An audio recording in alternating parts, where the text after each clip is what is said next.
Esther என்ற ஒரு பெண்ணை குறித்து படிக்கிறோம். இந்த எஸ்தருக்கு நான் இட்ட பெயர் a woman of prayer, ஜபிக்கிற பெண். எப்படிப்பட்ட பெண்? அவளுக்கு வேற எந்த தாளந்தும் கிடையாது. அவளுக்கு இருக்கிற ஒரே ஒரு தாளந்து ஜபம். அவள் பாபிலோனுக்கு இஸ்ரவேல் தேசத்திலிருந்து அடிமையாய் கொண்டு வரப்பட்டவள்.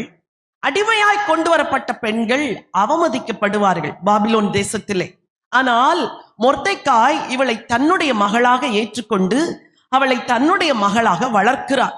அந்த வளர்த்து வருகிற காலத்திலேயே மொர்தெக்காய் கட்டாயம் அந்த பெண் பிள்ளைக்கு ஒழுக்கத்தை சொல்லிக் கொடுத்திருந்திருப்பார், பக்தியை சொல்லிக் கொடுத்திருந்திருப்பார், இஸ்ரவேலின் தேவனுடைய வசனங்களை சொல்லிக் கொடுத்து சகல ஒழுக்கத்திலும் அவளை வளர்த்தார். இங்க இருக்கிற வாலிப பெண் பிள்ளைகளுக்கு அன்பாக நான் சொல்லுகிற ஒரு காரியம், இள வயதில் நீங்கள் வளருகிறீர்கள். நான் எப்படியும் வாழுவேன், எப்படியும் வளருவேன், எப்படியும் உடுத்துவேன், எப்படியும் பேசுவேன், எதை வேண்டுமானாலும் பார்ப்பேன், யாரோடும் பழகுவேன் என்று வாழுகிற வாழ்க்கை அல்ல வாலிப பருவம். இப்படித்தான் வாழ வேண்டும், இப்படித்தான் உடுத்த வேண்டும், இப்படித்தான் பேச வேண்டும், இவ்வளவு நேரம் ஜெபிக்க வேண்டும், வேதத்தை தினமும் படிக்க வேண்டும் என்ற சகல ஒழுங்குகளோடு கூட வாழுகிற வாழ்க்கை தான் வாலிப பருவம். நீங்க கேட்கலாம், anti is it possible? S it is. இது ஏன் என்றால் என்னை அப்படி என் இயேசு வளர்த்தார். ஹல்லேலூயா. இளவயதில் அவருடைய சமூகத்தில் காத்திருக்கவும் அவர் சத்தத்தை கேட்கவும் அவர் சித்தத்தை செய்யவும் மாத்திரம் இயேசு என்னை வளர்த்தார்.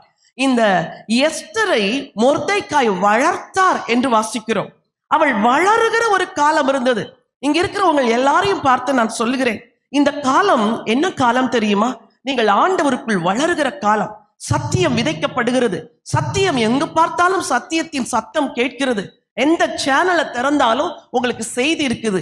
எந்த கூகுள்ல எங்க போய் சர்ச் பண்ணாலும் நல்ல ஆவிக்குரிய செய்திகளை நீங்கள் கிரகித்துக் கொள்ளலாம். முழங்கால் படியிட்டால் ஆண்டவர் பேசுகிறார், வேதத்தை திறந்தால் ஆண்டவர் பேசுகிறார், சபையிலிருந்து சத்தியம் வெளிப்படுகிறது, ஐக்கியத்தின் கூடுகைகளிலிருந்து ஆண்டவர் பேசுகிறார், இடைப்படுகிறார். அப்படி என்றால் நீங்கள் இது என்ன காலத்தில் இருக்கிறீர்கள் சொல்லுங்கள்?